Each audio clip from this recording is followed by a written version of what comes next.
Halo mates, kembali lagi di On Air Lo, podcastnya Eva Uner. Pada hari ini kita bakalan ngobrol bareng wisudawan terbaik untuk program studi Magister Ilmu Hukum periode bulan April tahun 2026.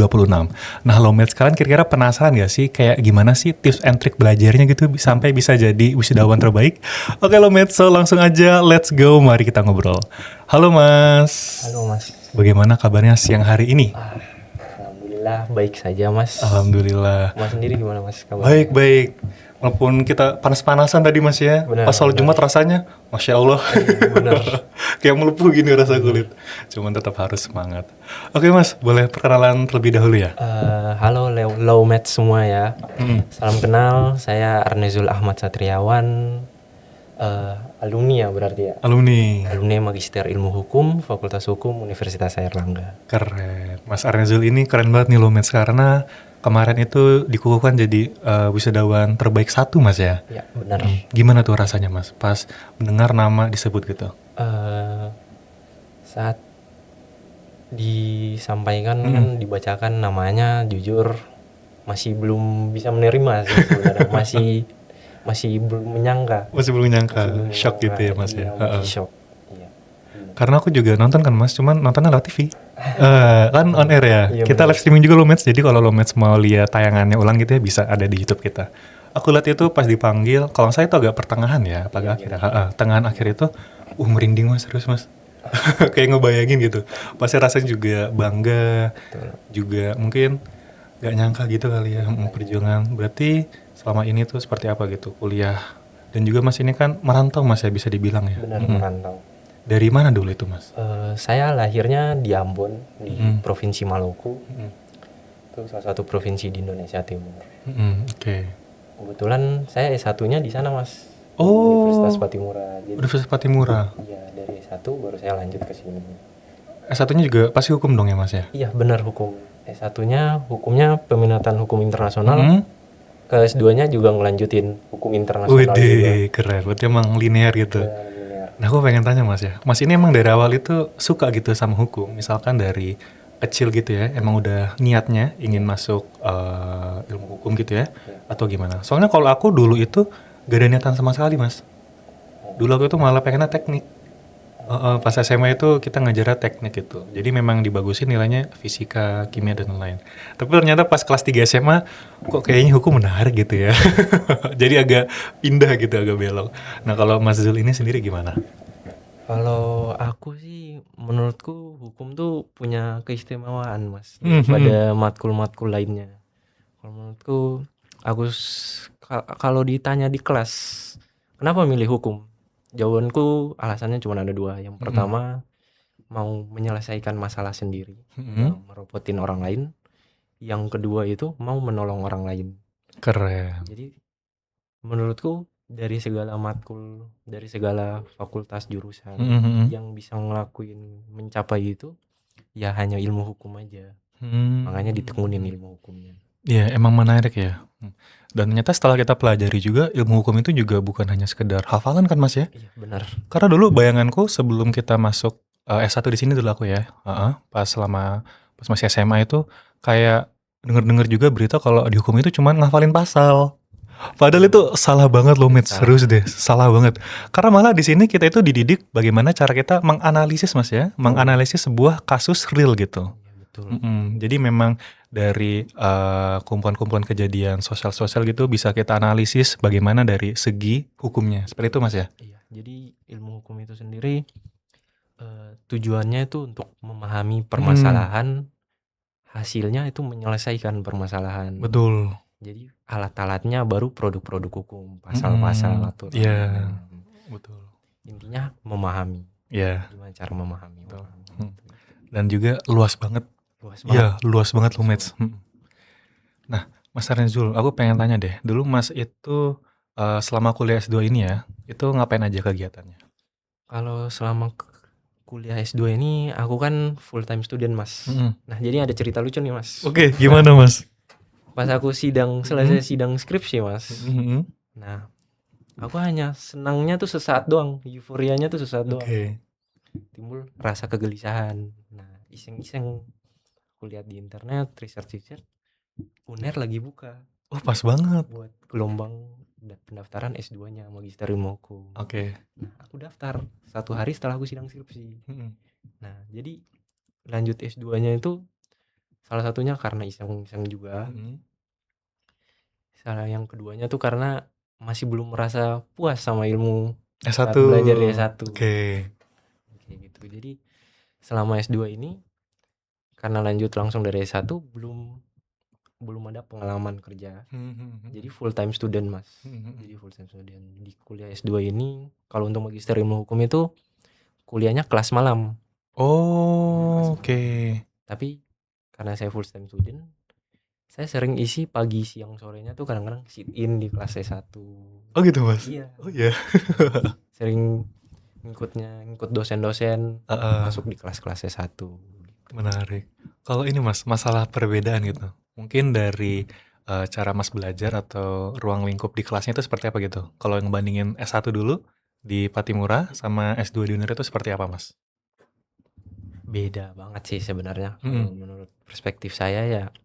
Kalau di S1, nah saya S1-nya itu sebelumnya tuh pada saat zaman Covid. Mm-mm. Jadi S1-nya tuh awal-awal kuliah di Zoom. Nah, kalau menurut saya kalau di S2 kan offline, full Mm-mm. offline. Perbedaan S1 sama S2 tuh paling membedakan tuh di interaksi kelasnya. Mm-mm. Kalau misalnya di S1 itu kita diajar untuk pro kontra, untuk gimana caranya kita berdiskusi, gimana caranya kita berbeda pendapat terus menyelesaikan, mencari solusi. Mm-mm. Nah, kadang-kadang ketika diskusi di S1 kita baru ngomong nih 5 menit misalnya, baru ngomong nih 2 menit.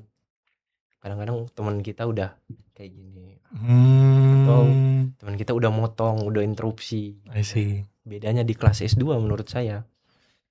Kalau di kelas S2 kita mau bicara 30 menit pun orang tuh dengerin. Teman-teman di kelas tuh mencoba untuk menyimak, memahami, menangkap poin yang kita sampaikan.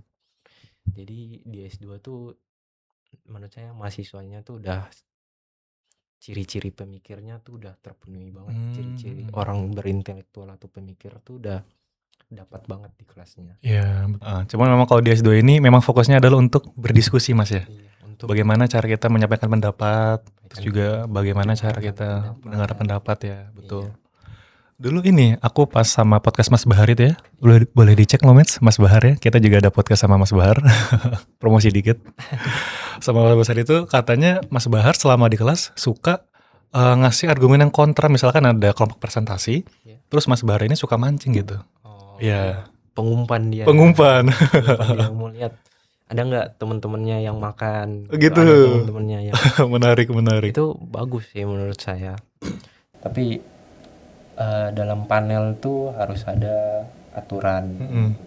Kita tidak bisa menyampaikan sesuatu tuh nggak ada legal standingnya atau hanya ingin mencari konflik aja, nggak bisa seperti itu. Harus ada tujuannya, harus ada goalsnya menurutku. Tetap kita juga harus melihat dasarnya Mas ya. Ini memang apakah memang ada dasar hukumnya atau bagaimana gitu ya. Betul. Terus ini Mas, selama berarti Mas kuliah S2 ini berapa semester? Saya kuliah S2-nya 3 semester. 3 semester ya? Semester. Ah, Masa studinya tuh 1 tahun 3 bulan. 1 3 bulan. Oh, berarti nggak genap Enggak, setahun setengah ya? enggak. Cepat berarti. Iya, Cepat banget Mas ya. alhamdulillah. Ini Mas, dari semua pengalaman Mas nih, apa momen paling berkesan gitu selama belajar di sini di Eva Uner? Banyak banget sih sebenarnya, kayak kalau bisa semua momennya berkesan. Kalau ada satu sih momen paling berkesan tuh datang ke UNER itu kan sebenarnya bukan karena nama UNER, bukan karena peringkat UNER, bukan karena akreditasinya. Datang ke UNER itu, memilih UNER daripada universitas lain itu karena dosen-dosennya, guru-guru besarnya pengen mendapatkan ilmu dari dosen-dosen itu. Nah, alhamdulillahnya yang paling berkesan di sini tuh bisa diajar oleh semua guru besar UNER. Jadi dapat Prof Nur dapat, Prof Peter dapat, Prof Eva dapat, Prof Iman dapat, semua Prof Tati, bahkan Prof Nurul Barza pun dapat. Jadi itu yang paling berkesan, bisa sekelas, bisa bertukar argumentasi sama ahlinya ahli di bidang itu langsung. Itu yang paling berkesan. Menarik banget ya. Aku juga begitu karena memang dosen-dosen dan juga alumni-alumni Founder juga memang sangat amat luar biasa gitu loh, Mets ya. Bener. Banyak dari dosen-dosen kita ini juga yang bekerja di tempat lain. Dalam artian, misalkan seperti Prof. Nurul itu kan memang ahli di hukum internasional, Mas ya. Iya, betul. Prof. Nurul itu juga pernah cerita di kelasku, Mas. Beberapa kali itu pernah ke Swiss. Iya, Iya, bener. itu menarik banget loh, Mets. Aku juga denger-dengar kalau nggak salah Mas Zul ini ya, hukum inter tadi ya sempat di Iya, awal bilang benar. itu ya. Benar, saya peminatan hukum internasional. Jadi skripsi sama tesis saya nyambung. Oh gitu. Tesis saya dikembangin dari skripsi. Apa? Skripsinya apa? Tesisnya apa, Nah, Mas? kalau skripsi saya tuh tinjauan yuridis tentang pernyataan perang oleh negara ketiga dalam suatu konflik bersenjata. Dilanjutin di tesis, dikembangin lanjut di tesis, jadi keterlibatan negara ketiga dalam suatu konflik bersenjata ditinjau dari hukum kenetralan. Nah, apalagi kalau sekarang ya lagi panas-panas ya hukum Iya, internasional. bener. Lagi banyak panasnya, entah dari perang Rusia Ukraine, Mm-mm. atau yang baru mulai ini, yang baru terjadi Iya. beberapa waktu lalu, Iran Amerika. Amerika. Nah, kalau dari perspektif hukum internasional sendiri itu saya biasanya menganalogikan negara itu kayak tubuh manusia. Kedaulatan negara itu kan unsurnya 3 kan, masyarakat, wilayah, sama pemerintah. Betul. Nah, kalau diumpamakan kepada tubuh manusia, wilayah itu ibaratnya tubuh, terus rakyat atau masyarakat itu ibaratnya perasaan, pemerintah itu pemikiran. Oke. Nah, jadi kalau saya jelasin tesis saya tuh, ada satu teknik dalam hukum tuh namanya reverse-planning. Reverse-planning tuh artinya penghalusan hukum. Nah, tesis saya kalau dihalusin itu kayak menjelaskan orang yang sedang lagi memulai hubungan pacaran, Mas. Oh. Jadi agak menarik. Oke, gimana, Mas? Nah, konsep dasarnya tuh ini namanya dikotomi kendali klasik. Oke. Dikotomi kendali klasik tuh, dikotomi itu sendiri tuh itu 2. Dikotomi itu entitas. Ada 2 entitas. Nah, misalnya nih, konsep dasarnya tuh kira-kira seperti ini. 100% diri saya tidak bisa mengendalikan 1% dari Mas Revan, dan 100% dari Mas Revan tidak bisa mengendalikan 1% dari saya. Oke. Ketika Mas Revan mengendalikan 100% dari diri Mas Revan, itu dinamakan dengan kedaulatan. Menarik. Jadi keutuhan. Nah, dalam dikotomi klasik itu saya pakai deskripsi, kemudian saya kembangin di tesis saya. Di tesis saya itu dosen-dosen saya berbeda pendapat, menambahkan ide-ide pokok. Menurut mereka dikotomi itu tidak terjadi langsung seperti itu, tidak terjadi tanpa ada sesuatu yang terjadi, tanpa ada hal yang menyebabkan itu terjadi. Nah, jadi kalau di dikotomi itu misalnya nih si X nih, X dan Y. Misalnya X itu negara Indonesia, Y itu negara Malaysia misalnya.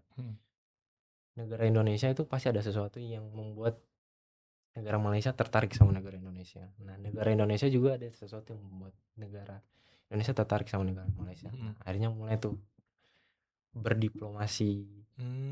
Berdiplomasi itu ibaratnya PDKT. Nah, ketika ada kesepakatan, itu namanya kalau dianalogikan ke hubungan sekarang itu pacaran. Kalau udah ada mulai kesepakatan. Nah, permasalahannya itu ketika ada perselisihan. Kalau misalnya kayak di konteksnya perang Amerika sama Iran. Kalau di hukum nasional tuh ada namanya actus reus. Actus reus itu kan perbuatan jahat. Ada juga namanya mens rea. Mens rea itu pikiran jahat. 2 ini harus terpenuhi agar seseorang tuh dikatakan bersalah. Di internasional pun serupa. Oh, seperti apa gitu, Mas? Contoh konkretnya nih, misalnya Presiden Amerika Serikat Donald Trump. Dia hanya menyampaikan perkataan-perkataan dia di Twitter tuh. Nah, itu kan hanya mens rea dia, niatnya jahat. Iya, niatnya dia aja. Apa yang dia katakan di Twitter itu belum tentu dia lakukan secara langsung. Oh, jadi belum ada aktus reusnya. Belum ada aktus Belum. reusnya. Oke, paham. Menarik. Ketika Donald Trump itu melakukan crime of aggression ke Iran, aktus reusnya terpenuhi, mens rea Kayaknya juga ada terpenuhi, makanya hukum pelanggaran terhadap hukum internasional pun terpenuhi. terpenuhi. Oh, I see. Jadi kalau cuman misalnya hanya bicara saja tanpa ada aktus reusnya, Hmm. belum cukup, Hmm. belum cukup. Nah, di tesis saya itu membahas tentang itu. Hmm. Kapan suatu negara itu terlibat dalam konflik atau dia masih sebenarnya memegang status netralnya dia. Oke. Berarti kalau bisa yang aku tangkap gini Mas ya. Berarti suatu negara ini bisa dibilang tidak netral apabila dia sudah memenuhi yang pertama adalah aktus reusnya, kemudian juga udah ada mens rea-nya juga gitu ya. Mens rea juga terpenuhi. Oke, sedikit paham. Wow, kayak berasa lagi ngobrol sama dosen ya, Lomit. Kita jadi belajar hukum humaniter ya. Iya, benar, hukum humaniter. Menarik, menarik. Apa yang membuat hukum humaniter di mata Mas Zul gitu menjadi menarik itu apa, Mas? Karena hukum humaniter itu kalau dalam hukum internasional itu sebenarnya bukan hanya tentang hukum humaniter, ada banyak juga, ada hukum perdagangan, hukum perdagangan internasional, diplomat dan konsuler. Tapi menurutku hukum humaniter itu yang paling penting tuh, kenapa hukum humaniter yang paling penting tuh karena dia menyangkut masyarakat banyak.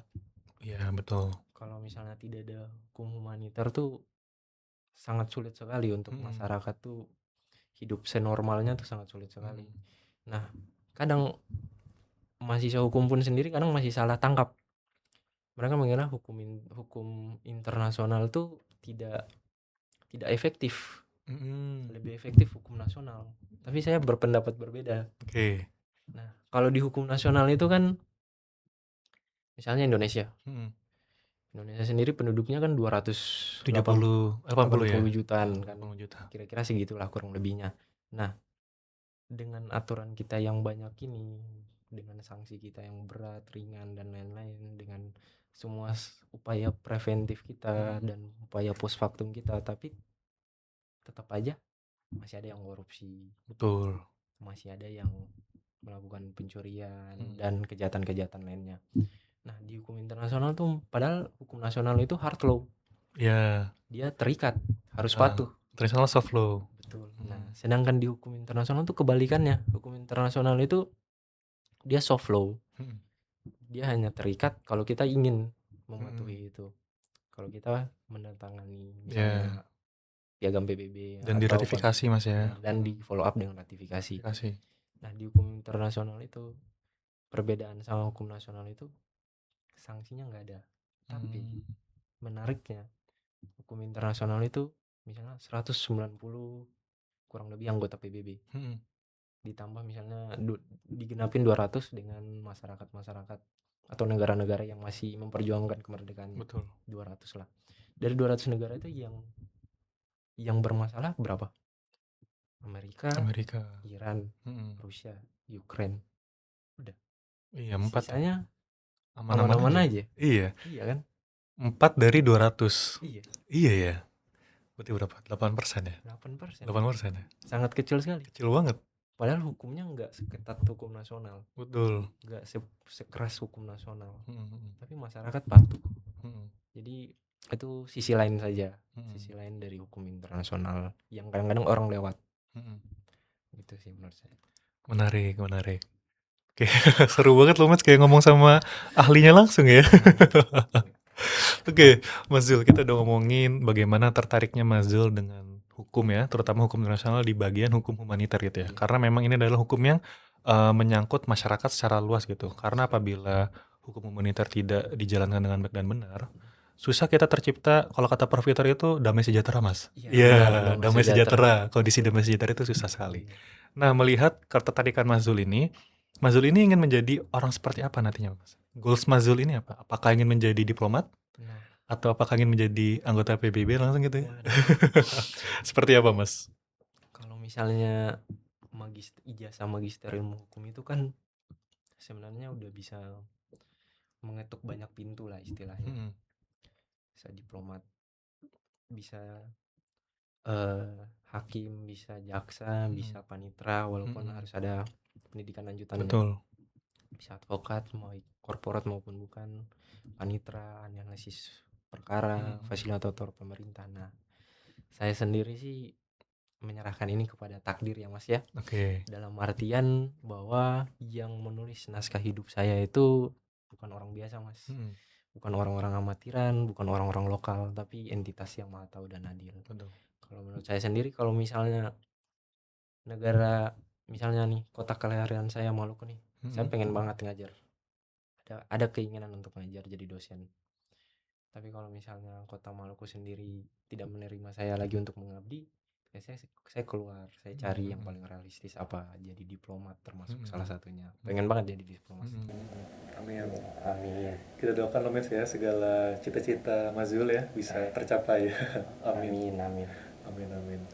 Oke Mas Zul, terakhir nih, kita udah ngobrol lumayan lama Mas Zul. Iya. Terakhir, ada nggak kayak tips and trick gitu, mungkin buat teman-teman Lomet sekalian nih yang mungkin masih apa ya ragu gitu kali ya dengan nilainya atau sebagainya gitu, atau mungkin dia ragu ingin lanjut S2 atau tidak ya gitu. Masih berdilema ya. Betul, masih berdilema gitu. Masih berdilema. Kalau misalnya untuk lanjut apa enggak, harus ada kemauan dari hati. Jadi jangan dengerin kata orang, jangan dengerin siapapun, ikutin kata hati saja.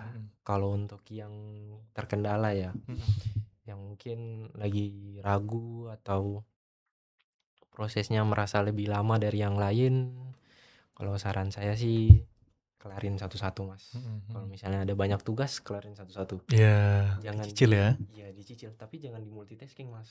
Gitu. Kalau misalnya hukum lingkungan, hukum perdagangan, hukum kesehatan, diselesaikan dulu hukum lingkungannya, baru hukum perdagangannya, baru hukum satu-satu ya. Jangan dikerjain semua. Biasa capek banget. Iya, betul sih. Satu-satu lebih fokus. Ada buah bahasanya sih sebenarnya Mas. Kita tuh tidak bisa mengejar dua kelinci di waktu yang sama. Oke, Jadi menarik. kita tuh nggak bisa ngerjain semua hal dalam maksimal. Kalau dikerjain semua begitu nggak maksimal. Iya, harus fokus satu-satu ya. satu-satu. Oke. Ntar Mas, ini dari aku sendiri sih. Boleh. Penasaran. Mas Zul ini cara Mas Zul belajar itu seperti apa gitu Mas? Karena kita tahu tuntutan S2 itu kan jauh lebih besar, tuntutan untuk belajarnya ya. Karena jauh lebih besar dibanding S1 gitu. Nah, bagaimana cara Mas Zul ini sebagai full time student gitu ya? Bagaimana cara Mas mengatur jadwal belajar gitu? Apakah memang setiap sebelum kelas belajar dulu, baca-baca materinya, terus setelah kelas mungkin take notes atau bagaimana gitu? Kalau belajar buat persiapannya sih sewajarnya mahasiswa. Tapi yang paling penting itu sebenarnya bagaimana caranya mengorbankan hal-hal yang tidak penting. Jadi kalau menurut kata-kataku ya, apa yang kita inginkan besok itu bayarannya apa yang kita punya sekarang. Jadi kalau misalnya besok kita ingin punya nilai bagus, ya kita harus siap korbanin jam tidur kita. Oh ya. Kalau kita pengen presentasinya maksimal, ya waktu kita buat main harus Kurangi ya. dipakai buat persiapan presentasi, harus dipakai buat research dan lain-lain. Di itu sih. Dan juga memang yang penting itu juga tujuan Mas ya, goalsnya itu juga harus jelas gitu ya. Harus tetap di pikiran tuh goals awal yang kita tetapin tuh apa. Betul. Itu yang kita kejar. Keren banget loh Mas, jujur sangat menginspirasi ya. Dan Mas semoga bisa menjadi mahasiswa terbaik juga aku. Amin. Dan kita juga semua Lomets, amin. Mas Zul, terima kasih banget udah mau nyempatin waktu buat datang di sini. Terima kasih banget ya, sibukan Mas Zul. Kalau nggak salah nanti Mas Zul hari Senin ya? Iya. Senin balik ke Maluku ya? Iya benar. Ya. Kita doakan Lomets semoga sampai safe flight ya, sampai tempat tujuan dengan selamat gitu ya. Mas Zul, terima kasih banget. Thank you. Lomes, terima kasih juga telah mendengarkan podcast ini ya dari awal sampai akhir. Misalkan Lomes pengen cari video-video yang seperti itu, tonton aja di YouTube kita karena kita juga ada banyak podcast tentunya dengan narasumber-narasumber yang keren lainnya. Juga jangan lupa juga stay tune buat pantengin juga IG kita di low.uner karena banyak keseruan di sana nantinya. Oke Lomes, terima kasih. See you.